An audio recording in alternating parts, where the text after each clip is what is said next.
Yeah, it's the Drop Night Show. Your man Sean Beasley, and I constantly are surrounded by beautiful ladies. Oh. And you love it. Really? And I love every bit of it. Better love every bit of it. Have my lovely co-host K Wonder, and my also lovely co-host Mara D. Hey, fam. And man, but we got a really special guest tonight. Oh, who's that? We got a sexy Maven in Yes. the Lord. Yes. In the music, in the industry, as far as like communications and journalism. Yes. Mina she's like, honey. we have Mina SayWhat in the building. No. We are not on the Drop Night Show. I think we are in Mina's house. Okay? Yes. Well, in my house, we would have Hennessy. not Stella Artois. We know now. Let's be clear. We know now. Next time Hennessy you will and have ginger ale, boo. Okay. Or a sangria if we want to be Spanish. Okay. No, duly noted. We will make sure. Yes.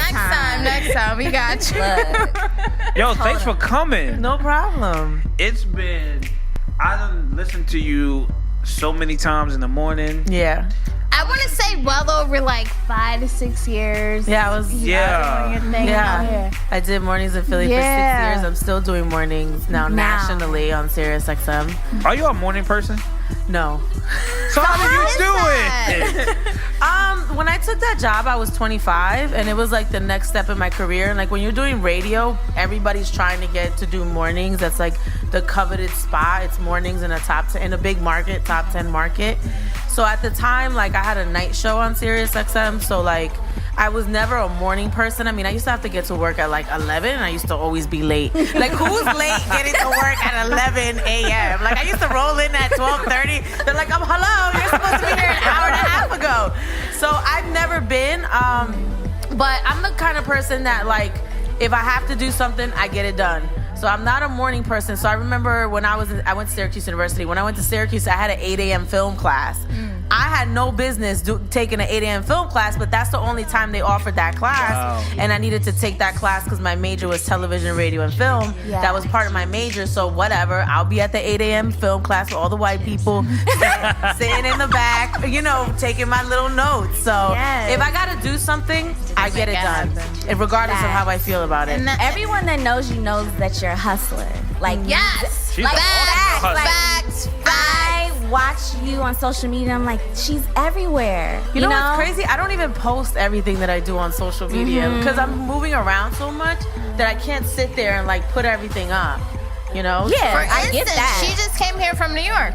Right. And she came directly here to the Drop Night Show. So we really want to thank you so much for that. Like, God bless you. Yes, we are major fans of everything that you've done are doing. And we just want to completely, like, tell everyone about it. Like, thank you so much. Yeah, thank you guys. Yeah, because you're really opening doors whether you know it or not. Right. Like, a lot of people are watching you. To me. Like, no, really. People say that to me, but I'm like, how? You are just doing you, like being in your light. Yeah.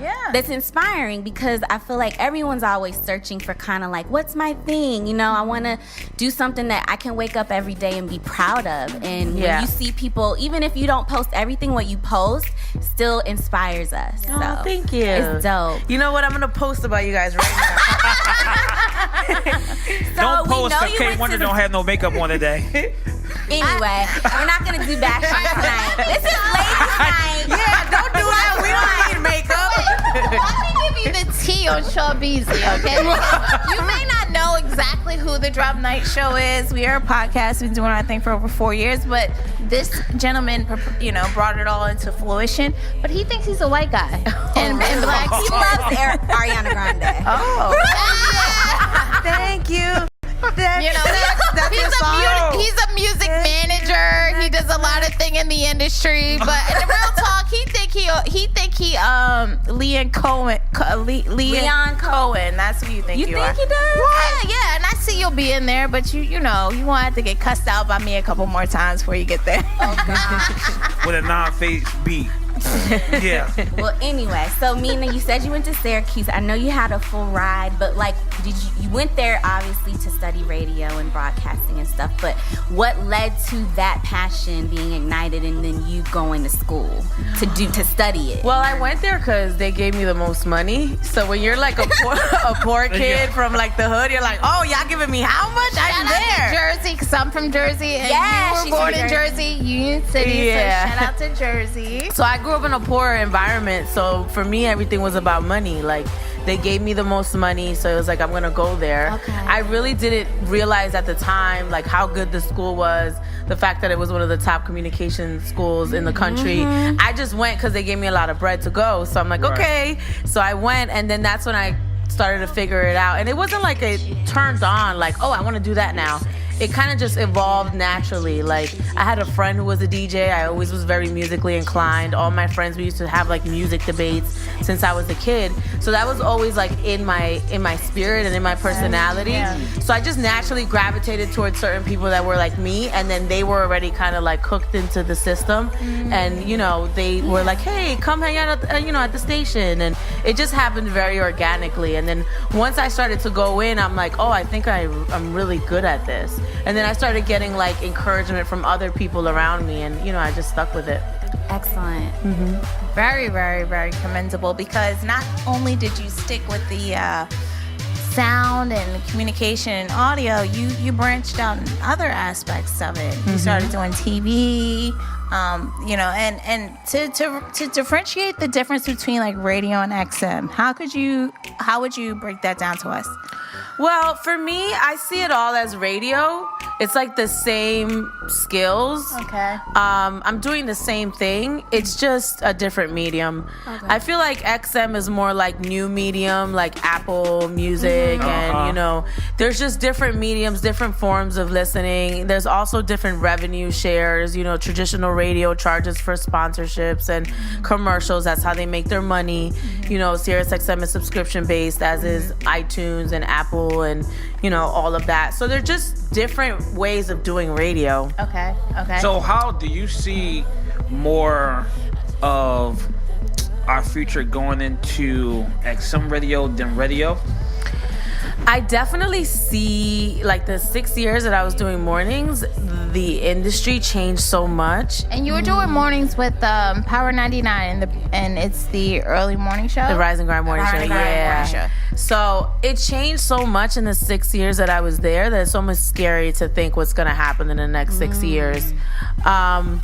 It's changing. You know, I think social media added to it. Like when I got there, Facebook had just came on the scene, and no, Facebook was on the scene, but they had just opened it up to regular people. When I started being on Facebook, it was just a college thing. You had to have that college. That college email, right? Right. So I feel like in the 6 years I was there, social media just imploded, and then internet radio was around. Like I remember being a part of like DJ Enough's internet radio station, like back when it first started. It was called, what was it called? A-List Radio. It was called. But now, like everyone, it's like a podcast. You know, at that point there was a very elite, few people that were doing like internet radio and podcasts. Now everybody and their mama has a podcast, has an internet radio show. So in those 6 years, there's been so much diversification when it comes to audio and like, you know, entertaining people in audio that, you know, I don't know what the future of radio is. I just know that at one point it became very, very clear to me that I had to do other things. Yeah. And I think, not to cut you off, but I think that that's what you really mastered, and no one really much in this industry as far as communication and journalism can say that to your team, because you've done it all from XM to regular radio to podcast to even TV. Yeah. So you are definitely amazing. Sheesh, when you stack it up like that, I'm like, well, damn, I didn't realize all that was Media happening. Maven. Baby girl, not I didn't for realize that was happening. You is moving, and I feel like, you know, not necessarily the fact that you're looking for the shine, because you're still grinding, but you do deserve it. Yes, we're about giving flowers now. You know, like why wait? Give me roses. Yes, The expensive ones that don't die. I don't know if we can afford that, but we gonna work with much. What are some of the challenges you face, though, as a woman of color in this business? A woman, obviously, there's going to be some type of discrimination. Right. This is a male-driven industry, but also you have that other piece being a Latin woman, you know? You know, when I first got into my career, I was very blessed that I didn't have to deal with any of the BS that women, you know, say they deal with. So, but then when I really got in, I started to see the things that they're talking about. So for like the beginning of because I got into radio when I was 18, so I think I had great like mentors and people who kind of like looked out after me, where I didn't really have to deal with some of the things that other women and other people of color are dealing with. But then there came a point when I started to deal with those same things. What point was that? Would you be correct? If you could, probably when I transitioned from satellite into terrestrial. Okay. You know, I started to see some of the things happening that other women would talk about that I just had not ever experienced to that, you know, until that point in my life. But there is like it's a boys club, you know, and I'm the kind of girl that boys like. So I played sports, I watched sports, I'm smart, you know, I'm witty. I play well with the boys, but even someone like me is, you know, sometimes I have been in the room. Yeah, where it's like, okay, well, there's 5 guys in here, it's just me. So along with the boys club comes like a favoritism kind of thing where they kind of clump up sometimes. And, you know, I also think I experienced a little bit of like ageism where like I was a lot younger than everyone else. Right, because when you broke in, you said you were like 18, 19. Yeah. By the time you got to the breakfast or the morning show, Rise and Grind, I was 25. 25. Yeah, and I'm still that young. You were holding it down. You were your house owner. You were doing a lot of great things. And I listened to you tremendously growing up. Yeah. And mind you, when I moved back, because I grew up in Philly and Jersey area, Jersey predominantly, but when I came back to the city about 3 years ago, you were there. And you were very instrumental. I do remember seeing you specifically at a event for, at the time, I think it was the guy who was a DA and then he got caught up.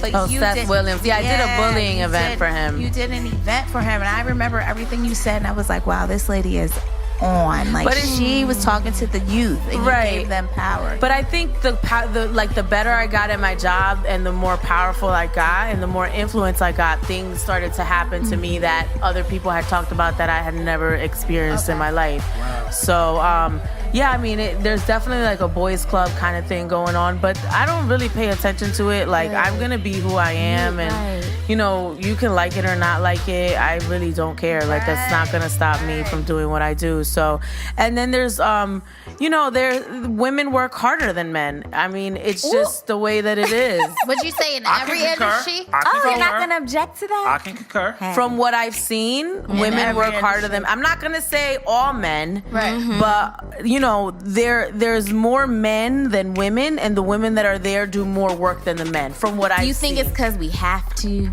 prove ourselves? I think so. Yeah, I think so. So how was it working under Ebro, being an intern? I was his intern. You know, I like Ebro. A lot of people, Ebro's a special character. You have to have a certain kind of, you have to have like a certain kind of demeanor. But Ebro's like very upfront and blunt, and I like that about him. I don't like people that sugarcoat things. Some people can't handle that. So it kind of depends on what you prefer, the style that you prefer. But I never had an issue with Ebro. You know, Ebro invited me to music meetings while I was his intern. He asked for my opinion. He didn't do that for everybody. So Ebro's a tough cookie, and like, you got to be able to take what he dishes. Do you still seek him for like advice? Do you I did at one point, but he had a baby, and then I think his priorities changed. Yeah, so we used to communicate via email, but it has been on my radar to like kind of like reconnect with him. But you know, when you're doing 1,000 things at once, it's like, oh, I have downtime. Do I want to go and meet with Ebro? I want to sleep. But yeah, I enjoyed working on the Ebro. I appreciate people that are no BS. You know, I don't like people that smile in your face and talk behind your back. I've experienced that a lot. So we definitely know how that feels. Right. So I like Ebro. If he don't like you, he'll tell you. You know, if he likes you, you know. And if he thinks you need to be better, he'll tell you. Like, I distinctly remember when I was at SiriusXM, I was trying to get a job at Hot 97. I'm like, yo, I was your intern. Like, what's up? And he didn't give me like the homegirl hookup. Like, all right, I'm gonna slide you in. No, he told me you got to be on the promotions team. Like, he wanted me to start down here and work my way up. And I'm like, wait a minute, sir. I'm on air. I did that. No, I'm on air at SiriusXM. What do you? So he's that kind of guy where like you got to work for it, you know. And like I appreciate that. You know, no one's gonna offer you a job, but he's that kind of guy. Like, hey, you got to work your way up, and you gotta respect it though. You know what I mean? Yeah. Like nothing comes easy, you know. At all, and like Not in this industry. yeah. So I think Ebro's a great guy, you know, and like I said, I enjoyed being his intern. He taught me, you know, how to kind of be a little bit tougher. Not that I needed it; I was already tough going in, but he just kind of taught me like no one's gonna hand you anything. It doesn't matter how good you are. He knew I was good. He would invite me to music meetings. He wouldn't have invited me. We had interns all over the place. Right. He wouldn't be inviting me, and actually, Plies. Wait, the rapper Plies? Yeah. Wait, not Plies. Wait. No. What was the song? Get It Shorty. I think it was. Bust It Baby or No. There was a song. What was the song? Get It Shorty was Tia is No, Shorty is a 10. Shorty is a 10. That's a dream. That's a dream. Wait, maybe it wasn't. No, that wasn't the song. It wasn't the dream. I forgot what song it was, but there was one song where I'm like, we should add this song, and he wanted to add a Birdman song, the one that make it rain, I make it rain, I make it rain on these. Yeah, he wanted to add. So we literally were in the music meeting going back and forth, like, nah, Ebro, we need to add this song because it wasn't Shorty is a 10. Oh, no, even though I'm not your man, you're not my girl, and I'ma call you my shorty. I worked on that album. That was my album. It was Plies. That song got added to Hot 97 because I literally was in the music meeting fighting for it. Blew up. But I had to convince him why this was the better song over I Make It Rain, I Make It Rain, I Make It Rain on these hoes. I think it was like the Birdman. But that was my argument. Like, because at that time Hot 97 was like where hip hop lives. And I was like, okay, but like there's still women listening, you know? Like this song is top 10 on the charts. You know, it's catchy. It's friendly to both males and females. You know, this is a guy singing about a girl, but girls are gonna like this song as well. So, like, if he didn't respect my opinion, I would never be in that room. B would never even be like that's his radio station. He can add or shut down or do whatever he wanted at that time. He's on air now, but back then he was just programming. Right. He allowed me to fight for a song that actually got played and got added. So, like. Yeah, I mean, here I know that he respects me. So him saying, "Hey, come work for the promotions department," in no way did I feel like you're like, bruh, what? Like I didn't feel that way because I knew that he saw something in me.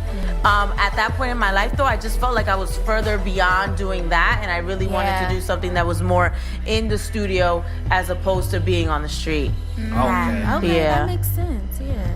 Well, you have Mina House, so opposed from you doing Boom on the weekends, you do Boom Philly, and you do XM Radio. Yeah, SiriusXM. SiriusXM. You also, throughout all it all, have your own identity, your own brand, your own Mina's House podcast. Right. Why did you feel that was important for you to have that? Well, when I was doing mornings, there was a lot of like internal things where I wanted like certain artists or certain people on air, and like when you're on a morning show, you all have to agree. There would be a lot of times where I was really passionate about someone and nobody else wanted to do the interview, you know, and I wanted to do it. And I didn't want to pass up the opportunity to talk to someone like Nafisa Williams, who is now on the CW. Right. When I first interviewed her on my podcast, she wasn't on the CW. She wasn't the first black lesbian superhero. You know, she was doing a show on CBS, and she had a very small role on the show. So it's like, I felt passionate about certain people, like Bree Steves. I interviewed Bree Steves very early. Yes, that was a really good interview, by the way. I listened to that. So like, I felt passionate about these people, and I felt like it was like a shame to allow these people to pass up without getting them while they were like in their infancy. So I started to just funnel all those interviews that I wanted to do to the podcast. So if you listen to the early podcasts, they're all interview based because I didn't really need a show per se, because I had a show. I wanted to talk to people. And you are a brand. Right. So I started to use that as a way to interview people that I couldn't otherwise interview on the radio. And at first it started off as like just a bi-weekly thing, but then it shifted and I started doing weekly. Yeah, and it's amazing. So everyone who doesn't know, Mina's House podcast, make sure you check it out on podcast outlets. You're so humble. She is, right? Like I feel like I can talk to her about it. I don't feel like I've gotten to where I'm supposed to go. I still feel like I'm reaching. So where is that place? I don't know where it is anymore. Do you have like a vision board or a goals board or something? It's in my head. Okay. I don't write it down in my room. I mean, I have paintings in my room and stuff. But it's in my head. But I don't know. I feel like because I started so young and I've always been so driven and like I knew exactly what I wanted to do, it's like a blessing. But then when you get to actually do what you want to do, it's like, okay, what now? Because it's like my whole life I've worked towards this moment and I'm still in my 20s and I'm here. You know? So that's kind of what ended up happening. So I had this moment where I was kind of like, I've never felt like I didn't know where I was going. And there was like this moment where I'm like, where am I going? What am I doing? Is this it for the rest of my life? I don't think this is it. Who did you go to talk to with situations like that? God. Everybody and their mama. Because I know you have a really sound relationship with your mom. Yeah. Well, my mom doesn't understand my industry. Okay. So my mother thinks from a very safe place. So for her, she was kind of like, you have a good job. You know, like this is awesome. A lot of people don't do what you do. Like, just stay in that. And I'm like, but Mom, I don't think that's it for me. Yeah. And like, I don't think I could live with myself by just staying in this and not kind of jumping into other things that I feel like I can be good at or I can grow in, because I don't think I'll be able to live with myself. I'll be like one of those people that are like upset with their life because they didn't do everything they try at least. Yeah. So what are some of the goals, maybe like a couple that you could give us that you might have in the next year or two that you want to? Well, I definitely want to dive into TV. Like I did Fox 29 for 10 years, 10 months. Can we get a golf clap on that? I did Fox for 10 months and it taught me so much. And like, I really thought with my radio background, I could just jump into TV because I'm a natural talker. But there's so much technical wise that I need to learn that I did not realize until I started going there every week. Right. So that kind of allowed me to say like, okay, you're playing yourself for thinking that you could actually jump into a whole completely different medium full time. Did you really think you were playing yourself, or did you think you needed to like regroup and I thought I was playing myself because you really don't realize how it's like radio. Everybody thinks radio is easy, but then you start doing it, you're like, wait a minute, y'all edit audio, y'all gotta like time things out, you know, you gotta say something succinctly. Like people that do the medium make it look easy, but when you get to it, not everybody can do it, right? Same thing with TV, like it kind of gave me an appreciation for like, no, they're not just reading a script. You know, and like it's actually hard to read the script and just stare at it and you know what I'm saying? And make it sound believable. Exactly, and like, you know, deliver it in your way. So like I really learned that that's an area where I need improvement and I need to work at that before I can realistically pursue it full time. Got it. So that's kind of where I am right now. But that opportunity was an amazing opportunity for me. I would literally watch But you film. still did it, and now you just want to master it. Right. Because like I literally would watch film every week. Like who were some of the filmmakers that you were watching? Like my own film from TV. Okay, so you were perfecting yourself. Right. Wow. Because I know what I should look and sound like, but when you're in the moment, you make certain choices that you realize why you're doing it in the moment, but then when you watch it, you're like, okay, next time that happens, I'm not going to do that. Even your appearance. Like, how do you do your hair? What colors do you wear? I remember I wore white one day and I looked like a cow. Okay, don't wear white anymore. Wow. Like, little things like that where, like, you have to learn. It's a part of the medium, and I think that was another really hard transition for me because I literally would show up to work in sweats and, you know, and like my hair tied, chilling with no makeup on. And this is a different medium where you have to get up like 2 hours beforehand and do your hair, do your makeup, and pick what you're wearing. And I can't show too much boob. And like, okay, not this shirt, you know? And not for nothing, that's a really good transition to this next question because I wanted to know, like, and we didn't put it when we sent you these questions, how much of this industry, whether it be radio or TV, do you feel that, like, your perception as a woman, your look, your talk, your whatever interaction with these men who actually run this, you know, major conglomerate as far as media, how much of that is important for a female to take into consideration? You know, I used to think it wasn't that important, but now I'm learning that it's very important. And although I hate that I'm the girl saying it, but it's the truth. Right, like, facts need to be at said. the end of the day, until we have more women in positions of power, the fact of the matter is most men are visual, and because there's a lot of men that are running the companies, you have to look nice. Okay. And it you know, I hated that. Like, I don't think that played a part for you. I think you fell in line and like you're quick. You're a quick woman. But here's the thing. I was a tomboy. Literally, I grew up playing basketball, volleyball, and softball. I would literally put on lip gloss and call it a day, tie my hair back, and keep it moving. So I've never been a girly girl. Like, my nails are done. I've never been that girl. Like, I'm gonna sit there and do my hair for 5 hours. No.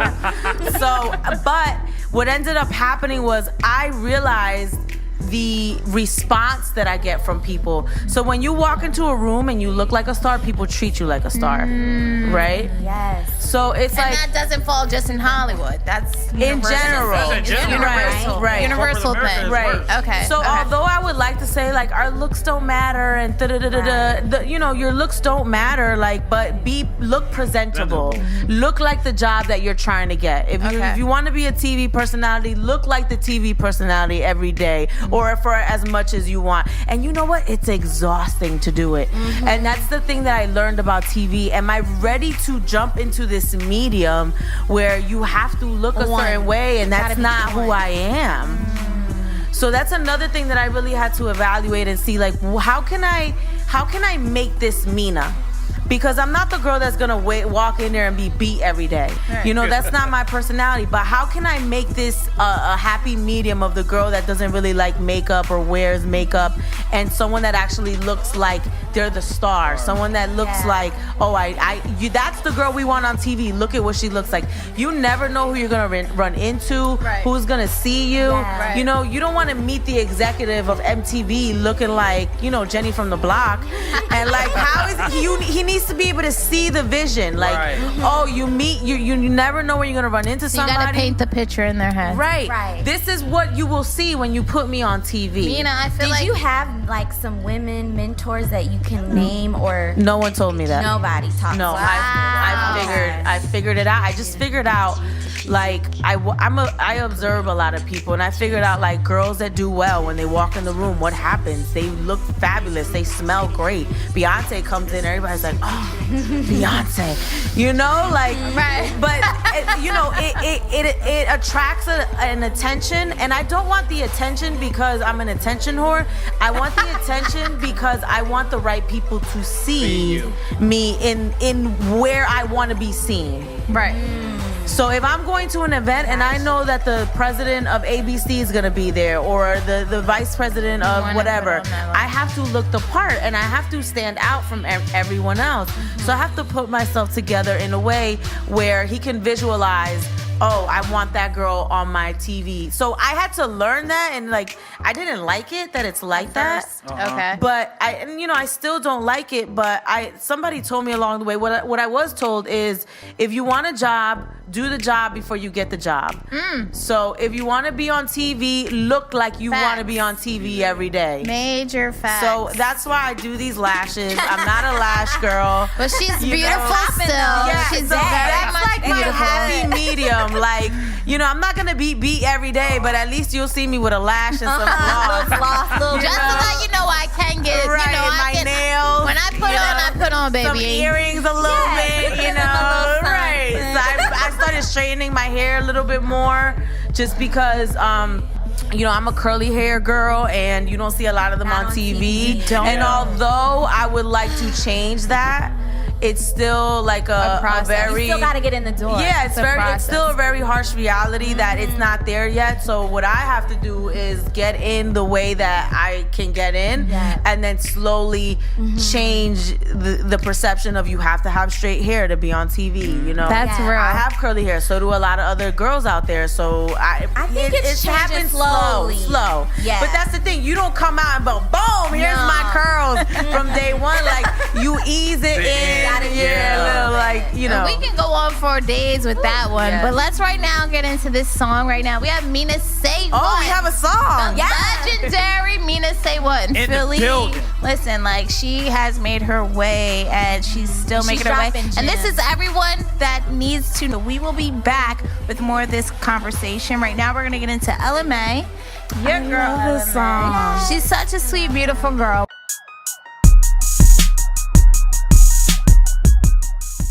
That was the lovely LMA with her hit single Shot Clock on the Drop Night Show, and we back with Mina SayWhat. Yes, I'm here. She's still What here. made you come up with that slogan with your name, Mina SayWhat? So it's a De La Soul song. Oh, yeah. Buddy We're is about the to get song. into some real shit. Yeah. Mina say what? Mina. But your real name is Romina. Romina. What's your last name for us? Girl, no. I didn't want to say it wrong. Well, 2 L's in Spanish make a Y, so it's Yona, but I just say Lona. Okay. Yeah. That's true. But I've been Mina since I was like a little girl playing basketball. So yeah, it's always been my nickname. And she's a tomboy. So what? Low key. Yeah, she's played a lot of sports. Volleyball. Yeah. So I was actually what- state champion of New Jersey Yeah, you for said volleyball. you guys won a championship. So what made Did you play decide with the to team go? at that time? Yeah. Okay. I was a digger. What? I know what the digger is. Yeah, that's just volleyball. Like, that? That was you that stay in real the shit. back That and in the you, back. yeah. Oh, okay. Right, like they spike it and the diggers pick it back up. I dig it up. You know, Okay. Right, they dig. Right, that was me. That was a She digger. rough. Yeah. Okay. I played volleyball a little bit in middle She school. not gonna get out of me too. But I did. But if you were so, naturally inclined in sports, why didn't you pursue that? That's actually something I want to transition in to. I don't know how it's gonna work. I'm still figuring that part out. Again, for most of my life, I've had it planned out. So this is actually the point in my life where I'm like, let's see where God wants to take me, Yeah. Gotta hold on to the faith. Right, like I've achieved the things that I've wanted to achieve. So I'm just kind of letting God guide me into like what the next step is. I love that. I thought it was TV, but then love God said, wait a minute, you need to learn a little bit more. So then I'm learning and I shoot my own stuff and I've been editing my own stuff. I do that on a weekly basis. Wow. Okay, Yeah. so you literally taught yourself how to edit. Yeah, well, I knew how to you knew edit from my college? Well, yeah. My Okay. major was television, radio, and film. So Right. we had the TV part of it. So I knew how to edit. I learned in school, but editing to tell a story is different than just doing the motions. And this is the Maven part. And this is where we get the media Maven. Yeah. Like, Well, I you're had living- all these skills that I learned in school. I'm just learning how to apply them.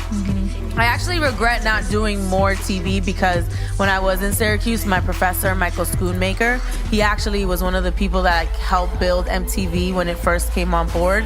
He actually was the one telling me, like, you need to focus on TV. And at that point, I wasn't comfortable because I was still like in that tomboy kind of phase. I had just left high school. I was in college. I was still like the sweatpant kind of girl. So I was a little uncomfortable with the idea of being in front of the camera. Right. So I shied away from that a little bit, but he did try to teach me. Like he tried to push me in that area. I just wasn't listening. And that's why sometimes some timing is everything. When there's people that know more than you and are experienced, if they're telling you something, you have to listen, and a lot of that is just the inexperience or the young age of being getting over the fear. I know what I want to do. Right. You don't know. Or getting over the fact that you think you know it all. Right. I didn't know, so I should have followed his advice. I didn't. He used to always put me in front of the camera, and I would feel uncomfortable and be like, "Why you put me here? Why can't you put me with the producer let me ask you or a the question. camera?" Okay, not for nothing, working in radio, and I feel like not for nothing, Mina, I'm just saying this honestly from my heart through God. You're a Angie Martinez, and maybe even more, because I really feel like you're a Wendy Williams, because no, girl, don't do that to me. Don't you do that to her. Don't you do that to her. Don't you do that. Do not take that with a bad connotation, because Wendy worked radio and she transitioned into TV, and nobody can take that away from her, despite what people think, because she worked that. But you obviously, with your vulnerability and your honesty and your humbleness and you just being real, girl, you are surpassed all of that, and I really see that in you. Thank you. And I know you're gonna be there. But I want to know, because you did say at one point that when people were telling you that you think that, they thought you should take TV more realistically. Excuse me. Do you think insecurities and your image and the way you look, or how I should talk, or things like that people look at did that play a part for you? You know what's funny? I always, not to sound cocky, but I knew I was not an ugly girl. Yes. And you're not. Yeah. It wasn't so much of I don't think I'm pretty. It was more so I felt uncomfortable being in that limelight. I preferred just being behind the microphone and focusing on the audio, what's coming out of my mouth. I felt like it was too much to process. You talked about how I talk. That was a big thing for me. I literally had just came from a poor environment, and I'm thrusted into this environment. You're from Union City, New Jersey. Where everybody is white and they speak different. So I definitely had a thing where it's I started to pick up on the fact that I didn't talk like everyone else talked. And then it's crazy because I remember at one point going back to home, and they're like, "Oh, you talk white now," and I'm like, okay. So there's this thing of if you speak proper or something, you're quote unquote talking white. Yep. And that's a stigmata. It's Thank you, stigmata in the America, because when we come from impoverished areas, or we're black or Latino, and we speak with ebonics, and we're used to talking to people rah rah rah. But when I want to talk to you and I want to be dialect, right? I'm looked at differently, right? I think we all know we got to do it as people of color. Right, but I have no. Yes. What? I disagree. Yes. I'm sorry, you do. You do. And if you're gonna work for anyone else, you do. Well, there's a way that you speak when you speak to your friends, right? And there's a way that you speak when you speak to your boss. But I don't think it has so much to do with dialect or ebonics. I don't either. I think it has more to do with how you relate. Right? I'll be like, "Hey, sis." Right, and I get it. So that's more so a culture thing. Right. Right. Not so much proper versus not proper. Right. So I wouldn't go to my boss say, "Hey, sis." I'm not doing that. Unless we had that relationship. Right, exactly. Unless we had that relationship. Or bruh, what are you doing? I would not say that. So it's little things like that. We're really trying to decipher A, what's proper English, what's improper English, and B, what's ebonics and culture and slang versus non-slang. So it was all mixed up in there, where there were words that aren't really words that I learned, from growing up in the environment that I was in. What's one of the words? I'm sure y'all can help me. Inconsistent, I don't know. Right, what are some of the words? Oh, there's so many. Salmon, don't say the L. It's salmon. Yeah. Just little things like that where the John versus saying the actual actual name of what it is instead of saying the noun John. Right. So just little things like that, and like I think that was a part of it too. Like me just trying to figure out like you can't speak slang all the time. You know, you have to, if you want to be on TV, it depends on, the kind of TV you're doing as well. So like you have to be yourself, but I'm not gonna be like, yo, bruh and sis on TV unless I'm on, it depends on the medium that I'm at. So it's just kind of learning that, like when I'm in this medium, how do I speak? I have to read prompter. It doesn't say sis on the prompter, you know? So it's like, it's kind of knowing when to inject more of your personality versus what is required of you. So on XM radio, go ahead. How important is it for one to attend school to want to do podcasting? Or podcasting, or radio, or everybody has different schools of thought when it comes to this. I'm of the school of thought, and this is how I came up, learn everything that you can learn, whether that's like going to school or going to a trade school or whatever. You know, there's a lot of people in radio and they're mostly older people. They're like, I didn't go to school for this. Yeah, but it's a new age. Like, you have to learn your craft, whether that be college or trade school. You have to learn it. You have to do what you want before you get the job. Like, so it's like, for me, college allowed me to do that, but then I've had these conversations with other people who have gone to schools with not so great radio programs, and they felt like that was a waste of their time, and they ripped off their money. Like, I think it really depends on the school, and if you know what you want to do. My suggestion to people is always get whatever experience that you can get, regardless of with the medium, but you definitely want a professional teaching you, whether that's you're doing an internship or you work for a radio station or a TV station or whatever. Like, learn from a professional, not from your friends who don't know what they're doing either, or whether it be in school or someone, like, get the hands-on experience. So I always recommend people go to school. Okay. But I went to a great school that taught me everything that I'm using now. School, yeah. Right, everybody is not and you were cum laude. Yeah. So she graduated with honors. Yeah. Oh, she's smart. Yeah. She's smart. She had a full ride. But my majors were like music and television, radio, and film, guys. I'm not saving lives either. Don't downplay that. Little do you have a lot of Black and Latino girls who are looking up to you, and white girls in the same sense. And with that being said, with people definitely watching you, Mina, you've obviously made your mark in broadcasting, but you're also doing a lot of things in the community. And you have your dance group, Mina's Dance Troupe or Squad, right? Yeah. Which is so dope. And I'm so excited about that, and I'm like, you know what? You can't join that team. There's no twerking. Yeah, we don't twerk. Out of the and we don't twerk. No twerk. I can't be having my 16-year-old girls on that stage twerking.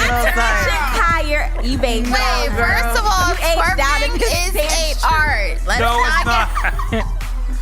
You a white man in real life, Sean Beasley. Don't come for me, okay? Yeah, Sean Beasley, if you haven't known, he thinks he's a white man. He's a music manager. He does a lot of things in the industry, but you are a white man in real life, so don't come for me for twerking. But go ahead, Mina. I mean, these are my girls. When I got here, I kind of missed that team environment that I've been around my whole life. I mean, so I originally went to Catholic school for elementary school, and they didn't let girls play sports. Barely. Right, yeah. So when I first started being a part of teams, I was on dance teams and things because that's what girls do. But I wanted to play sports, and they finally started allowing women to play basketball when I was around the 6th grade, and that's what I started doing. Okay. So I kind of had both backgrounds, like the dance thing, and then I kind of transitioned into sports. And then when I got to high school, I picked up the volleyball. My family actually plays volleyball. Like, we used to play summertime. We used to go down to South Jersey and like play with my aunts and my mom because they played as well. And both of my cousins were on my volleyball team as well. So it was like, volleyball was like a family thing for us, like a bonding thing. So when I got to high school, it was like, okay, well, my cousins are on the team. We all gonna be on the team. And then the softball thing happened because my basketball coach was like, you need to be, keeping your body in shape all year around. Do this so you can kind of keep it up. So So when I got here, I just missed the team environment.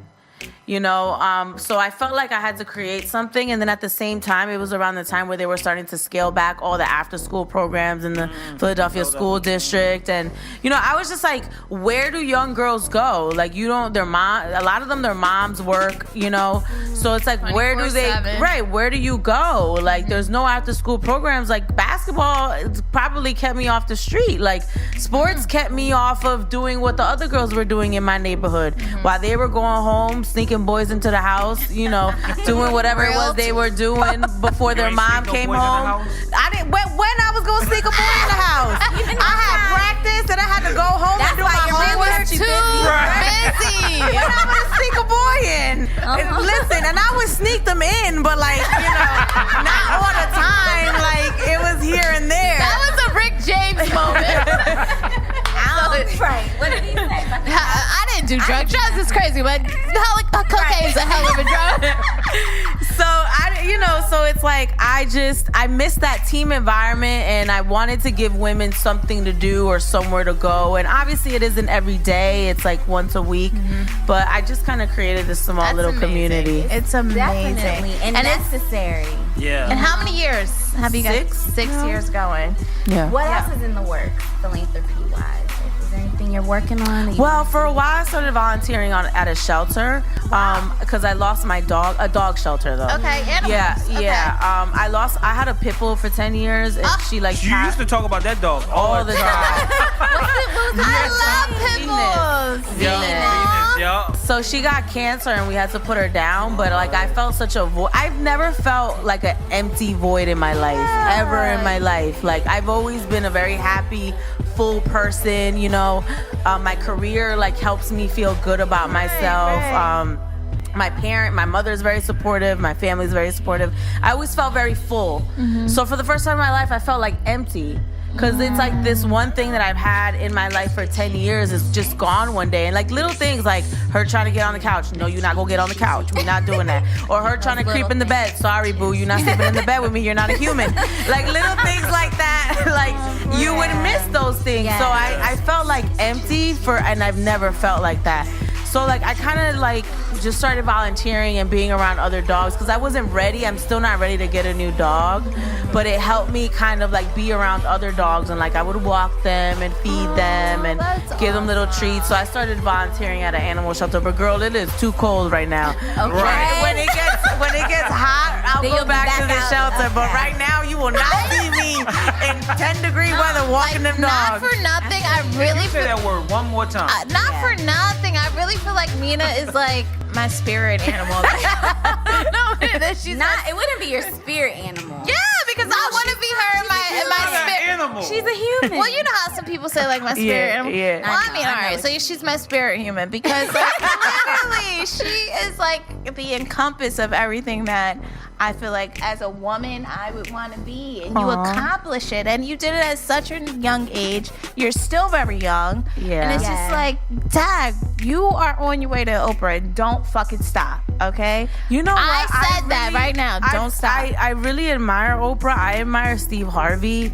Like, that's what I want to do. Like, I want to do radio. Steve Harvey is really who I want to be. He's so honest. Wow. Like, He is very honest. Steve is the one that does radio, TV, hosting, traveling, speaking about his book. Right, like I want to write a book and then do speaking, go around the country speaking to people. So I want to ask you with that because you know the whole thing with Steve Harvey and Monique. You heard about that, right? Yeah. So how did you take that? Because he literally was saying that like he's going to put his money and his family before his integrity. How did you feel about that? You know, I just think that there's a weird relationship between Steve and Monique, and I think it's hard to really judge what he said or how he sees the situation because they have a unique relationship. It's very hard to have a personal relationship with someone that you work with, Right. or that is in the industry. So And you want the best for right, him. exactly. Okay. So I do feel bad for Monique because I felt like she probably felt like she was alone in the corner, and the people that she thought was gonna come to her aid did not. I also Have think... you ever been there before where she was? In your career thus far, have you ever? I don't think I've been alone in the corner, but I have experienced people that I thought had my back not having my back. Okay. But you know, it's a part of it. It's very hard to have friends in the industry because it becomes sort of like a conflict of interest. I mean, as a friend, Steve should have been there for her and supported her and defended her. But I feel like he did that can also hurt him because people will be like, well, why are you supporting a woman that's talking about Oprah and talking about Tyler Perry and talking about other people that he works with in the industry as well. So you can burn other bridges as well. So it's kind of like, it's a hard place to be put in.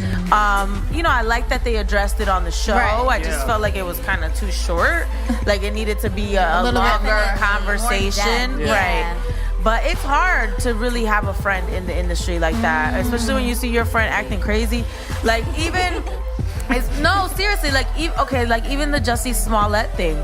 I've been around Jussie. I can't fathom him making something up. Like I don't think his character and his spirit is this evil person that people are saying like you want the limelight so much, you want to raise, you want people to talk about you, you want your profile to go so up that you will orchestrate this thing. So that leads me to ask you, Mina, because there are people who will sacrifice their career, their integrity for the likes of likes and money and things. Right. Could you ever see yourself in that problem or that situation? Or would you stand hold on what you have been taught through your mom? I think I have like a pretty good moral sets and moral values, and there's been a lot of things that I have not been okay with or not followed or not consented to because morally it just didn't feel right to me. But I've never been in a situation where that choice could take my whole career away. Like you would put that all of that on the line. I've never been in that situation. So everybody's gonna say no, I would never do that. But when you're in a position, you make certain choices, like the TV thing we were talking about before. You make certain choices in that moment that make sense in the moment. But then when you look back at it, you're like, oh, I shouldn't have done that. Maybe I should have switched it up a little bit.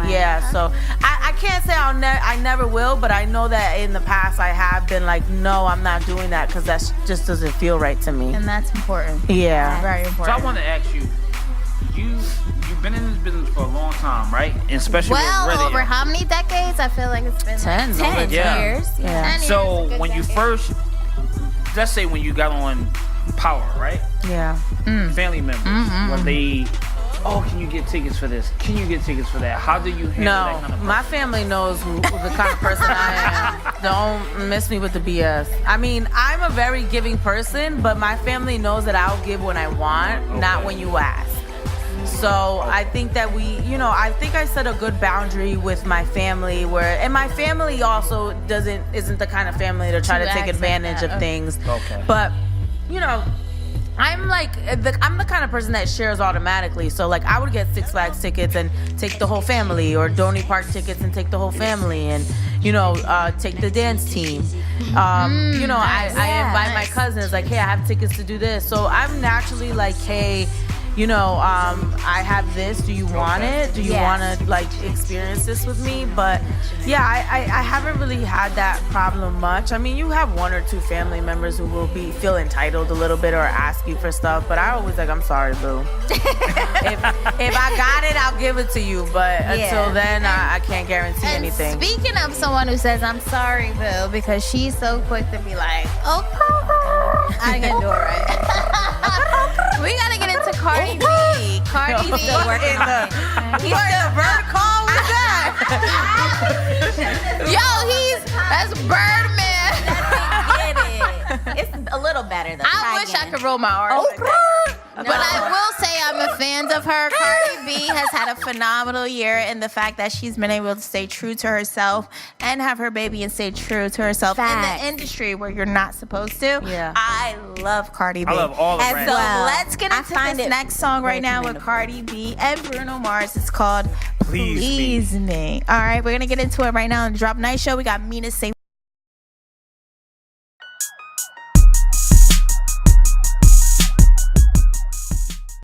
the Drop Night Show, and we're back. That was Cardi B featuring Bruno Mars. Please Me. I love know that song. every woman wants that. To be pleased. Yeah, it's funny. What about me? I want to be Use pleased. that. That song isn't about you. Can you, Sean Beasley, white man Sean Beasley, can you use your good tongue? Oh, well. Oh, This is where We're going there. Okay. I was gonna say, stick your tongue out. Yeah, you're not doing that. that thing was so short. That thing didn't leave your mouth, boy. That shit was like Wait a minute, sir. Oh What gummy ball drum do you have? Boo. no boy, no, no boy, no. Well, on that note, Listen. we're gonna move it on. So Mean, I want to have some girl talk because Okay. you're spread thin. I feel like you do a lot. How And do she's you so find sexy. time Thank for the you. menses? Well, I have one man. So you are in a relationship right now?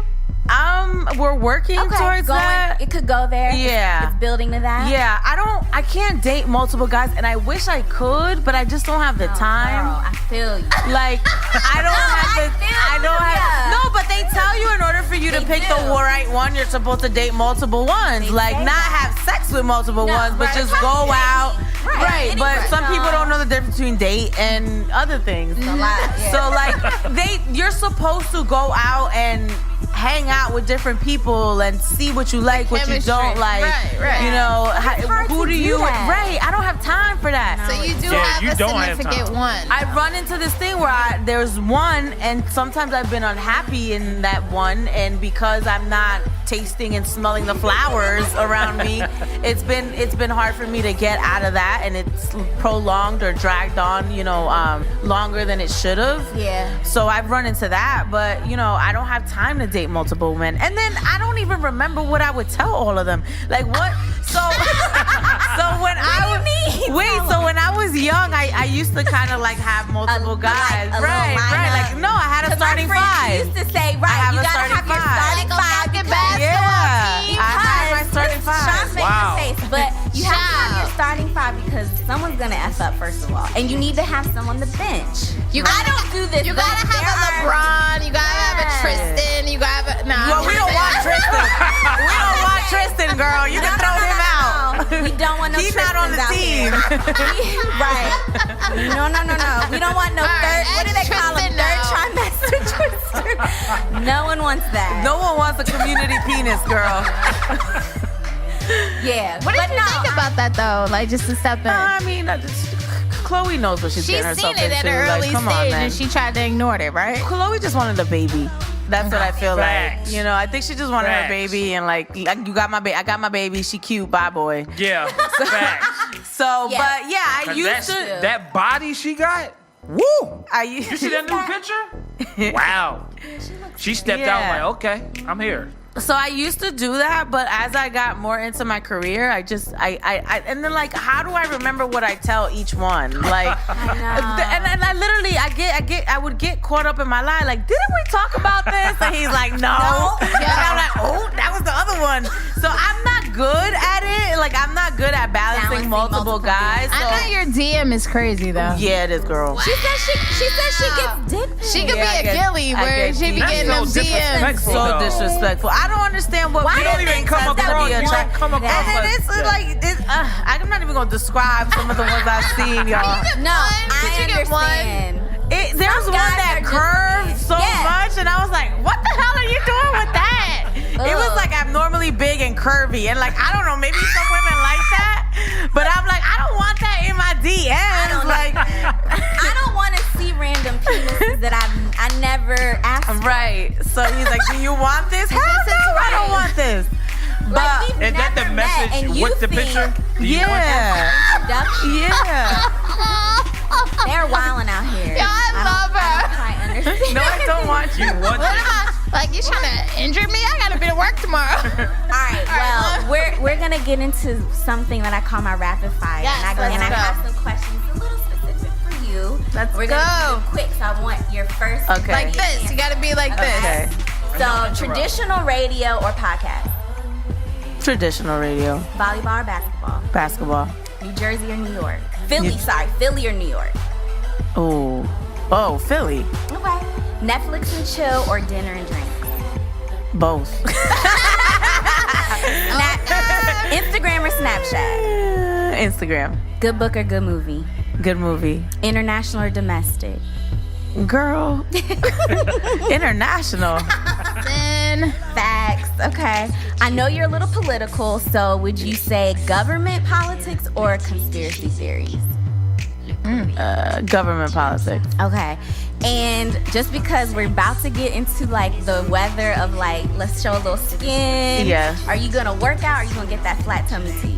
Bitch, I ain't doing no flat tummy tea. What kind of lazy shit? That shit don't work. It's probably giving us cancer. We don't even know. Okay. But I want to transition real quick.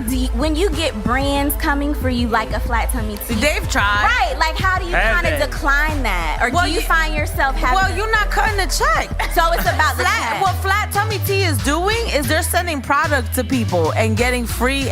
No, cut me a check.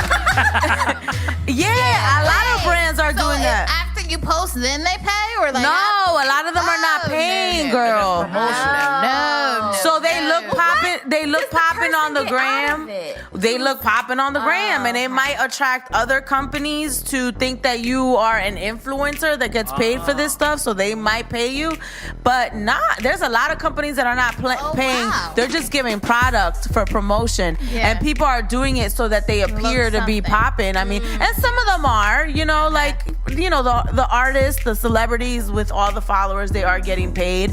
But Flat Tummy Tea tried to come for me and say, we'll send you product, post us. I said, okay, what's your budget? And they're like, we're doing trade. No, the fuck we not. You can trade with someone else. I don't need a Flat Tummy Tea. I got a gym membership, boo. I love it. That's real. That's amazing. So, Mina, as we wrap this up, I just want to know, what do you have to say for women or men which are coming up in the industry and they're following in your footsteps? They want to do everything you're doing, from radio to satellite, and maybe even crossovering into journalism on TV. Yeah. What would you say is like needed to make sure that you at least reach those goals? Well, the work ethic, everybody's path is different, so you can never follow one person's path, but you never know what opportunity may lead to another opportunity. And you never know who will see you if you're doing an opportunity, whether it's paid or not. So, I see a lot of young people want to get paid for everything that they do. And that's cool that you're trying to be an entrepreneur and a business person, but also understand that there's opportunity and payment in a non-monetary form that comes with certain opportunities that are presented to you. Make sure y'all remember that. So work hard, and everything is not about a check. Really, you should be gaining knowledge, right? Yes. And be careful how you treat people. Because speak of that. Yeah. Speak more on that. Yeah. I show everyone respect, and obviously everybody has their days where they're not having a good day or someone's on your nerves, but for the most part, down to the intern or the janitors, I show them respect, because those people are people that will look out for you, and they will help you when you need help, and you never know who those people are going to become. My former intern literally just got me a check. She literally is a marketing director for a clothing brand, and just got me a check. So it's you treat people with respect regardless of what they can do for you. I see a lot of people doing a lot of clout chasing, where it's okay, well, I'm gonna treat you good because I know you can do this. No, you treat everyone good. Right. Because you want to be a good person. You want people to treat you good, and then you never know who these people can turn into or who these people know. Next question. I know everyone deals with an id, right? We all have egos. Do you ever have to check yours, or do you always just constantly stay in a humble state? I think for the most part, I'm kind of humble, but I do get into places where if I don't feel like someone is appreciating my talent, I will quickly beat my chest. Okay? Some people don't like that, but my whole thing is like, I'm not going to allow you to downplay what I'm doing or undervalue me or talk to me like I haven't been doing this since I was 18 years old on a high level and busting my ass every single day of my life. I will not allow you to disrespect me. So I'm not the kind of person that will read my resume to you. That's not who I am. I don't walk up to people and say, "Hi, I'm Mina SayWhat from da-da-da-da-da-da-da." That's not how I carry myself. But if you treat me in a way where I feel like you're talking down to me or being condescending, I will pull the resume out and the receipts. There we go. And I will tell you what it is. And everybody has moments where they gotta be humble. Life humbles you all the time. It will. All the time. Amen, sister. She just said some real shit right there. Yeah. Real shit. Now I have another question, and then I'm gonna back out. She can and go. I'm gonna let She can y'all go. do it. Because I love this woman. I studied her and I've listened to her a long time since I've been back in LA. New Jersey from LA. But I'm extending my parking for y'all. oh shit. See, look at that. She love us. Extended. She loves us. There it is. But we're gonna wrap it up. Cash at. I got a what is it? Parking meter app. Yeah. That's good in the clutch. Yeah. It works.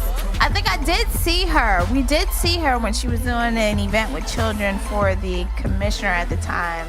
And he fell into some The DA, yeah.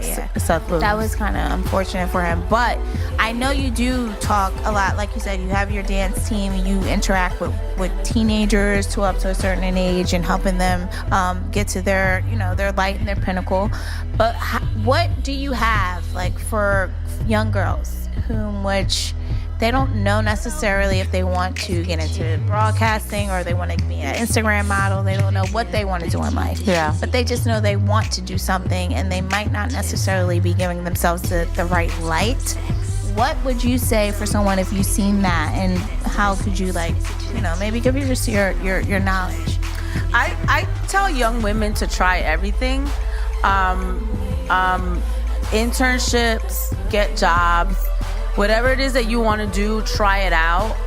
That's what being young is for. You're not supposed to know what you have to do, even at 25 or whatever. Again, I've always been very driven and I knew what it was, but everybody's path is not my path. And my mom did radio, so there's something in Wait, where? in Peru. Wow. Yeah. Wow. So it's like there's something in me where like I knew, but everybody doesn't know. So it's like I always tell people, try everything. Like take your time, be patient, hold off on things that complicate your life so you can figure out what you want to do and what makes you happy. Like I have so many people that I know that are like already have kids and they're in their 30s and they're like, I don't know what I want to do with my life. Like, how are you 35 and don't know what you want to do with your life? And like, I don't, There are people like 55 and don't know. Right, but I'm not trying to knock them, but what I'm saying is allow yourself time when you're young to figure out what you're good at, what you want to do, so you don't get in a position where you've rushed your life into doing certain things and now you're 35 and you don't know what you want to do with your life and you're trying to figure it out. Like, you're never too old to figure it out. I don't want you to even take that away from my conversation, because at 35 you can still figure it out. Like, don't live your life through anybody else's timeline. But what I'm saying is use your youth to your advantage, and instead of focusing on things that aren't like helpful or okay, hang out with your friends, but do that in moderation. Right. Like you have to try different things. Like I know you're only young once, so you don't want to miss out on being young and hanging out with your friends and doing ratchet stuff with your friends. But also understand that if you want a career or you want to figure out what it is your purpose is, you're not going to get it right away. So you're going to have to try a couple of different things. Like I worked at an attorney's office. I worked at a Modell's. I worked doing food service. My first job, I was like 16, so it's like I've worked these jobs before 18, you know, and like, okay, well, I don't like being in a lawyer's office. You know, I worked there for like 3 months, or this is boring, or, you know, I did 2 internships. Like, you got to figure it out. I did an internship in promotions. I don't really like promotions. So that's why when Ebro offered me the promotions job, I'm like, I've done an internship. Like, nah, I'm good, bro. So, but it's like, I interned in programming, and, you know, I had on air skills, and I like programming, but I don't think I wanted to be a manager of people, because, you know, that's a hard job to manage people.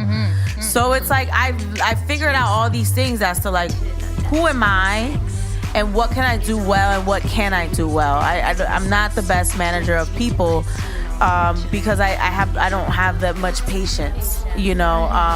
I don't really like doing promotions because I don't like being cold. So it's like little things where you get to know yourself. So young people, just try different things, you know. See what works Thrust best. yourself into different environments, you know, different internships. You know, if you want to do something, go and do it. Don't wait for someone to give it to you. Like, you want to be a videographer, go buy a camera. You know, you want to be on the radio, get on a podcast, or whatever it is you want to do, start doing it. Because what's going to happen is if you start doing it, you'll start realizing either A, I really don't like this, or B, I really like this, I want to learn more, or C, I thought I would be good at this, but I'm really not that good, and I need to learn or work at it a little bit more. And that's real Well, shit. that's Yeah. real. We are so happy that you were able to make Facts. it tonight. I feel like we need a Mina part 2. Wait, but I extended my for thing how so you long? guys have time if you Do we want have time, to. Swizz? Swizz is the owner, and he tells us when to cut it down. We're good. We gotta let Mina go. Okay, so Mina, out of everyone you've done a lot of political things. You worked with Hillary Clinton. You worked The with Obama administration. How was that, being What? invited to the White House? And is that something? Oh my you gosh, see so that yourself was the going more second time I had been invited. So yeah, they had invited me the first time, and I wasn't allowed to go because of work. So I'm like, who doesn't go to the So your White House? boss wouldn't let you go to the White House? We're not gonna talk about this, but the second time I got to go, Okay. and yeah, I mean, it was just amazing being there. I mean, I campaigned for the man, so it kind of felt like in Reading, His PA. first term, right? Okay. When no one thought he would be able to win, I was knocking on crackhead doors in Reading, PA, trying to get them to vote for him. And they're like, wait, what? There's a black man running for president? Some people didn't even know yet. Wow. Crazy. So, yeah, so it was like kind How of empowered full did you circle. feel? What did you feel doing it, and how did you feel after you guys won?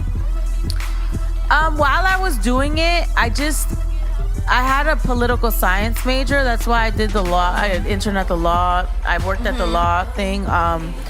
I just felt like, okay, I know I'm not going to go into politics, and that goes back to try everything. Like, I thought I would either be a lawyer or a politician, and when I And I actually feel started like you doing still it, could be a lawyer because yeah, I just think I'm going to be more like maybe an entertainment lawyer if I go Okay. down that route or Okay. something like that. But I firmly believe everything's going to come full circle one Right. day, and I'm going to Precisely. be like 70 one day and be like, look at all the stuff I did.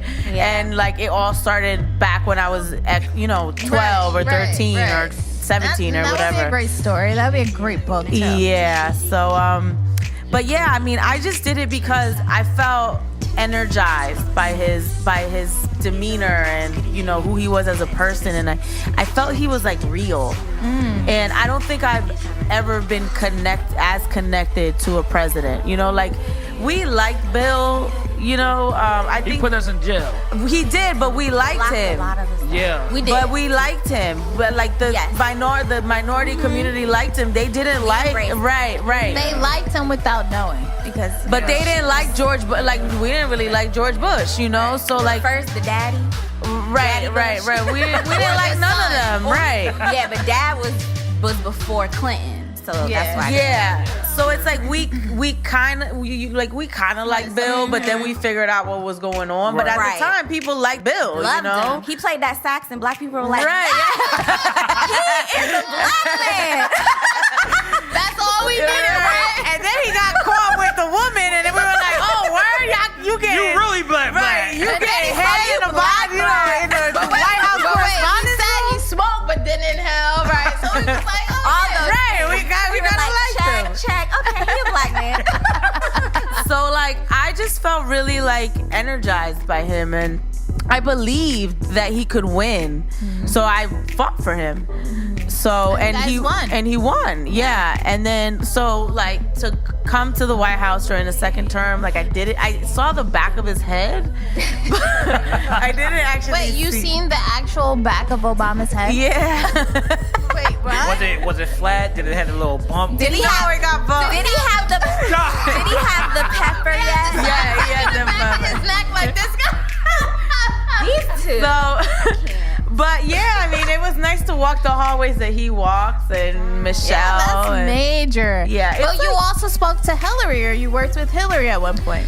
Her campaign hired me to host a panel, like a music Was she panel. there? Well, they didn't hire me because they didn't pay me, but but they enlisted me to. Yeah, no, she wasn't there, but you know, I wasn't as passionate for Hillary as I was for Barack. Not, you know, I didn't campaign for her or anything. I mean, her campaign reached out to me to host this like politics versus music and how they intersect, because that's my mind, the political. Do you have a musical. manager, or you do everything by yourself? Yeah, I do everything by myself. Wow, a woman show. Yeah, Wow. I don't think I'm at a point where I need a manager. Yeah, I have agents. Okay. But I don't think I need a managers are basically like they book flights, they do contract stuff. Right. Like I do my own contract stuff. I have agents who like get me jobs and negotiate on my behalf, and so it's like I'm not getting like such an influx of requests where I can't handle it myself. I have a contract already that I've typed up, and all you do is plug and play the different numbers and companies. It's not very difficult. Everything that you do now, you get paid using technology, and everything is very instant, so it's not as hard to run your own business. But yeah, I mean, Hillary, I wasn't really as like excited. I just wanted to see a woman be a president. So I did do stuff with her campaign. It wasn't like Barack. Do you feel like America's ready still, or not? After watching that, I don't think so. Okay. Just after watching how like every like how much more does she need to do for you to think that she's like capable? Where you use like her emails as a reason for why not, and like even the rhetoric that I heard from men, like, oh no, she's a woman. Like I literally heard that. Like some men still think that women cannot be capable leaders. Wow. And I heard that, and I think that there will be a point. I don't know if she was the right candidate, because I feel like she already has enough under her belt. I mean, it's good. Totally. It's good because she has experience, but there's also a lot of things that people can point about her and her past that they won't necessarily want to support. Yeah. Like if Michelle ran, I think she would have like a legitimate. I think she might have a better chance. A legitimate like chance. That woman That is would be loved crazy. Across the board. Yeah. She's like, black. That's She never sells gonna out happen. stadium on book tours. I don't know. There's to be honest, I would love to see it just to see what happens. Right. I would, because there's a lot of people that think like you. Well, she's black and she's a woman. But there's also a lot of people that say, oh no, she's a woman. For Hillary, oh, she's a woman. She can't do it. There's still like a portion of the country that has these certain stigmas in their head. I really would like to test it out, because there were black people, when I would try to, go and campaign for Barack, there were black people telling me, oh, there's not going to be a black president. I'm like, how I believe in Barack but you don't? I'm not black. Like, you see this? Right. So it's like, I believe in this man. It's the mentality of the country. But that's the thing, he won. He sure did. Twice. Right. So for as much as people didn't think that it would happen, it would. So I almost would love to test the theory. Like, is it so far off where she doesn't even get past the primaries? Or are we so close that she goes right to the end? Like Hillary went right to the end. She sure did. And lost. Despite all the slander. So it's like, we're almost there. We're not there yet, but we're almost there. Because it wasn't like a landslide. It was an actual fight. So I would love to see how far she gets And that would give me an indication as to where we are as a country right But now. as a country, Mina, I want to be totally transparent with you guys. As a country, we're not there. We're nowhere near there. We still have old white men who still like run this whole. But white men love black women. Yeah, and they love black pussy and. Damn, girl, you went there. I'm sorry, this is a podcast. Okay. But listen, they love black pussy, but they don't like black minds. So that there's a whole difference. And not. But she has a mind. And not to say it couldn't happen because we do have like Congress. Like, there's a whole bunch of congresswomen nowadays. You know. Yeah. From. So what do you think is gonna happen with the Kamala Harris? Yeah, she's announced her candidacy. We'll see. Have you looked into her? Know her. I'm still No, there are waiting. people that definitely know To be her. honest, right now I'm like Team Corey. Okay, Yes. Booker, yeah. Corey all day. Yeah. Not only because he's in New Jersey, but I've personally interviewed Corey, and I you know, remember. and He I really lived. stands I for- lived in Newark when Corey oversaw Newark. He was the mayor of Newark, okay. and he changed a lot of the bad. Newark is still rough, but Yeah. he tried to change a lot of it and started building up a lot of the downtown, whatever you want to call it, gentrification, but whatever. But he put a lot. There's a lot of schools that kind of came to fruition downtown. There's started a to look little different. major thing with North Jersey. I would say in particular, a lot of people we interviewed with Jamila T. Davis and Belargo, Tiffany. They're doing a lot of programs within North Jersey, particular to the high schools to get the students more involved. So I do agree with you with them implementing the money to fund towards that. Yeah. So I was leaning towards Corey, but I'm seeing, It's what's dirty. Yeah. What politics is dirty. What's the old Bernie's running again? Bernie's he got back. a comb over. I don't want I to don't go really there. know about Bernie. But did you I hear don't about know. the reparations? The question, I saw that. Yeah, So that was did a you good see one. it, Mina? about that? What are you Mina? talking There about? was like a viral video of a young black woman at a event or something that Bernie was at, and she was like on her live, and she's like, "Hey Bernie," and he gets in the shot, and she's like, "What's your plan for reparations?" And he literally was excited, and then it was like, "Whoop, nope, don't gotta answer," and walked And then, away. and he reverted and said, "Well, what do they want? Like, what do they want for reparations? Well, what do we want? We want what Jewish people got. We want what these people got. We want this One with the Asian- Native Americans guy. Right, we Because I want researched just- that again, and it was like 300 for black something and million. brown people. Like, we They want were our awarded. reparations." He probably realized this is a question that I want to think about really and really address in a proper way. Because if you fire off at the mouth, you know what I'm saying? So you think he might not have had a prepared answer. Especially when you're running for president, you have to be very careful about, because this is policy that you're talking about now. So whatever you say is, this is what I believe in, this is what I'm gonna stand for as a president, this is the policy that I'm gonna stand on. So he probably has a lot of thoughts on it, but he probably thought like, wait, let me think this all the way through before I say something that then people are gonna hold me to as part of my platform. Right. Man, we can go forever on this, and I will tell you the reason why he didn't answer it, because black as an ethnicity in America does not exist. You have to claim a nationality in order to get reparations, and that's why he deferred from that question. But I will bring it back. Mina, Yeah. you are a powerhouse, right? Just own it. It's a little vote that could. Yes, you are what it is, and at the end of the day, like at the Drop Night Show, we totally love you. We are always going to be in your corner. Yes. Anytime you want to come back here and just like do your thing, whatever you have going on, by all means, please. I know you do a lot of speaking engagements to the young, Right. and that to me is just like really important. And what is that thought for you when you do have that? When you do have those engagements and you do have to go talk to these young kids? I think because I came from an urban area, I distinctly remember the people that did make an effort to say something. So I kind of want to give that back as well. All it really takes is one person to come back and be like, I grew up in an environment like you, and I did something different with my life, so that means that you can do it too.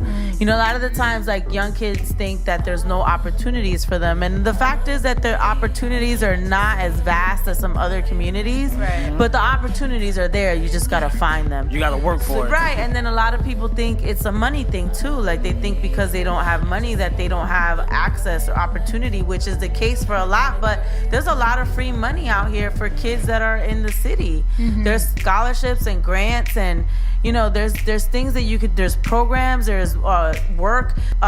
They have high school programs now where like you do internships, but you get money and you work for that. Paid internships. Yeah, like they had like during my last years of Power, that's what we started to do. We had all high school kids that were there getting paid. Wow. You know, to essentially intern, but they're getting paid. And so there's so much free money out there. It's like you just gotta find it and you gotta work hard. And then another thing is like I know a lot of young people who get these opportunities and scholarships, and the government gives them stuff, or you're in college partying up, flunking out. Are you dumb?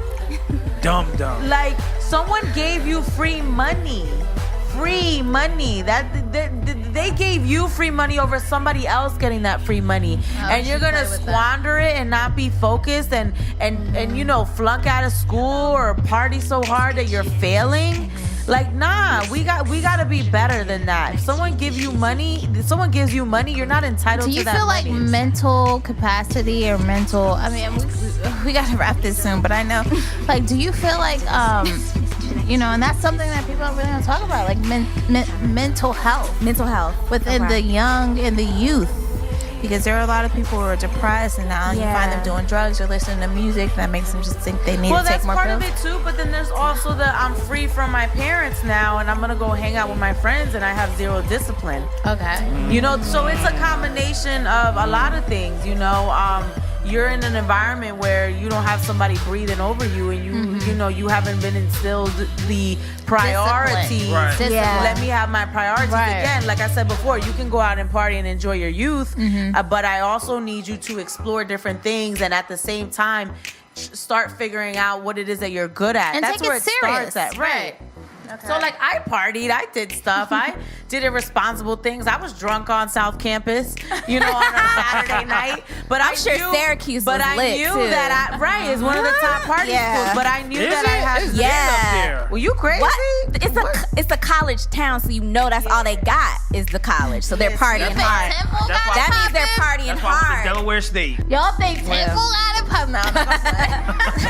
So I did those things, but I didn't when I know that I didn't have anything to do that night before. I remember writing papers high as shit. Like, well, where did you pull the discipline from? Like, was it something that your family kind of instilled in you at a younger age? I think God-given? No, I think my mother, when I was growing up, I watched her work 2 jobs.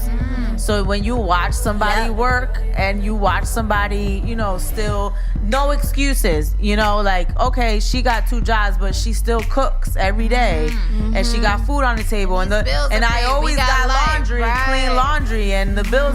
So I think, like, kids learn from example, but then also I encourage everyone to have their kid do an extracurricular activity, such as sports or ballet or boxing or karate or soccer or something where your child can learn how to manage and balance. Right. Like, you know, okay, I got school, I go to school and I do this, but then after school I do that. You know, I think I'm so good at multitasking because I've literally been doing it my whole life. Yep. So, and I didn't even realize that's what I was learning, but I was learning I can't be late to basketball, so I can't go after school, I can't go and chit-chat on my friends with the corner. I gotta go and get food at the corner store. I know that the corner store is gonna be packed, so I can't sit there and waste my time, otherwise I'm gonna be hungry in practice and I'm gonna pass out. So I'm gonna go to the corner store because I know everybody's at the corner store doing the most. It's gonna take me 25 minutes to get a sandwich, and I'm gonna go get my sandwich and then go back to practice and be there on time and eat, so I'm not passing out, or I can't make the ball because I'm famished. So it's like, so it's like you learn all those little things you learn. So like, I have your kids do extracurricular activities, push them. I hate when I hear parents are like, just want my child to focus on school. Like, your child can do more than that. Right. You know, like, allow your child to learn how to balance multiple things. Right. You know? Right. Now, if your child is balancing multiple things and failing at it, that's when you really scale back. Right. Yeah. Right. But don't like, oh, I just want my child to focus on school. Right. No, your child can focus on Give other them things. extra Your child could go get a job. So I had jobs, I played sports, and I did school. So it's like that helped me create this Can I ask you discipline. a question on a personal level and Oh my God. level as a woman? I'm gonna back up. And y'all can do whatever. Because I know this can go, but this is gonna be it. Mina, you are a beautiful woman, talented and sexy and all of that. Thank you. Have you sacrificed the family versus career thing? Or no? I think for a moment, like a split moment, I thought I did, but now I don't think I did. Okay. Divine timing, right? Right. I think I've learned that it's all about timing. And I've learned that you have to understand what makes you tick. So like me doing something that I've been chasing, that's my adrenaline. Like that's I'm competitive. I like goals. I like challenges. Like I feel good when I have a list of things to do and I'm scratching them off. I don't know what it is about. Like I feel good. Oh shit, I'm a bad bitch. Look at all this shit I did. I cooked, I cleaned, and I did my work, and I prepared for my interview, and I edited this video. So like that's part of my genetic makeup. Like for whatever reason, I'm goal oriented. But do you have mom like, when are you gonna give me my career? I did have that. So for a moment, because I've always had that gene, those other things haven't been that important to me. Boys have came and went. Second. Okay, you want to act up. You don't want to be here. Bye, boy. Thank you. Next. So I it's think like, that's an amazing point because I think young women need to know that if you're busy and you're doing things you love, then the guy thing isn't as important. I mean, not to say It's very important. No, It's I'm not saying it's but not it has important to at be all. It's time. That's what the point I'm trying to make. Yes, it's a timing thing, and I think that in this world that we live in, it's pushed on young women in an early age Right. to think family right away, and it's like there are other things you can be into, and that can still come later. Like there are a lot of women in their 30s starting families these days. Right. We're seeing celebrities having kids in their 40s, and it's like nothing. Yeah. So I think we're just in a really, to me, a great time where we can kind of nurture young women and let them know, like, you can really work to have a career that you love, and the family thing can still maybe happen later. There's a reason why there's statistics saying that millennials are having more dogs and less babies. Yeah. Like there's a reason. Like I feel like we're just chasing different things, and that like stereotypical like. And it's okay. Right, like I mean, women literally had their options for careers were secretary or nurse before. Facts. Like You're right, though. Or there's so caregiver. many, right, like there's so many more options. So like at one point, because of society and the stigmas around society, I really started thinking like, have I sacrificed something for this? But then I quickly learned like, no, because this is who I am as a person, and whoever's going to be in my life is gonna love that about me. And like it's not that I have been sacrificing, it's that these people were not the right people for who I am as a person. So like the man that I'm seeing now, like obviously there's going to be sacrifices that are made. You have children, you scale back on work, I get it. But you have to be in that state of mind in your life to do that. I feel like I've accomplished certain things that I've been chasing forever. So now I'm transitioning into another point, and it's still another chase, but it's not the same chase. Got it. It's not like the same intensity that I used to have where I feel like I need it right now. Like this is something that the TV thing's gonna take time, and it's gonna be something that I grow into. And to be honest, I'm probably gonna pop out a kid somewhere in between, Okay. So it's like I used to think that way, but not anymore. And like the man I'm seeing now really helps me like understand that, because he listens to my bullshit with my work, and he understands that I'm career oriented. I understand also that at some point I'm gonna have to stop working so much to have a child, but it's not a permanent compromise. Right. It's okay, right now my priority is a family. I'm gonna do that. Right. And then like Beyonce say, we go home and bear the kids, and it's right back to business. Okay. it's about timing, really. And like, I don't have kids, so like, I could very well say that and then get into the be like, shit, I suck at this. This is horrible. I don't know how I'm gonna get back to work. Have one, that's right. I'm hard. You know, like there's so much to learn. I might be a bad mom. I gotta like, I gotta like learn how to do certain things, or so. I don't think I've sacrificed. I just think the right person has not been there. Okay. And that's factual because that. You sure did sacrifice you may think coming on to the Drop Night show tonight. She did, right? Yeah, she hustled to get here too. Mina, like seriously, I said. Don't you ask another question? I'm not. I'm just gonna say that I have always been a fan. She gonna sneak a question. And I loved. No, Go ahead, girl. Sneak your question.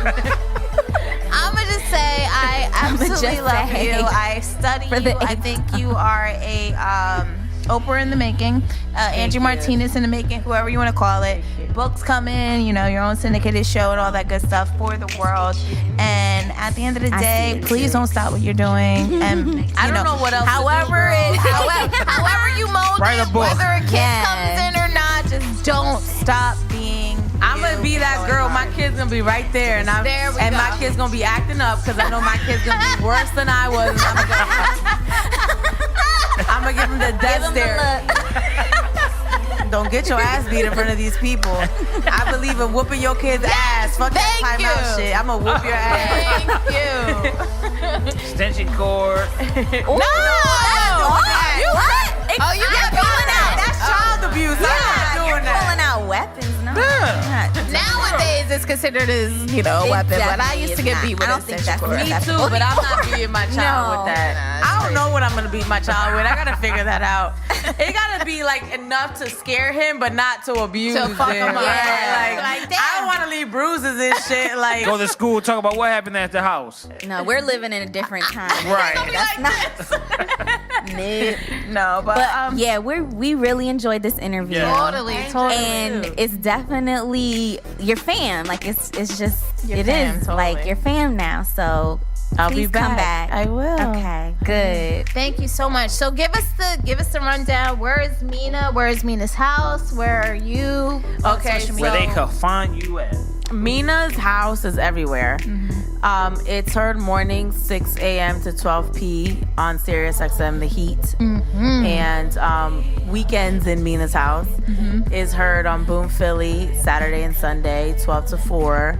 The Mina's House podcast is literally I'm in my house podcasting. In my sweat. Now that's real. Yeah. That's real. So you do this in my house. Yes.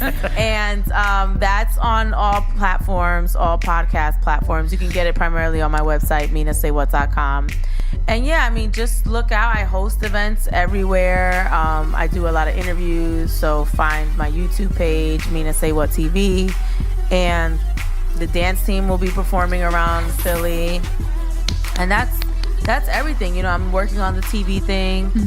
So, you know, trying to get better and get something, you know, part-time or full-time to, like, you know, grow in that area. And that's about it. You know, trying to figure out where sports, how does sports fit into this. Right, because you do some things with the Sixers through your dance team. I used to do a lot of community stuff with them. Like, I used to host all their community events, but they kind of restructured in the past 2 years.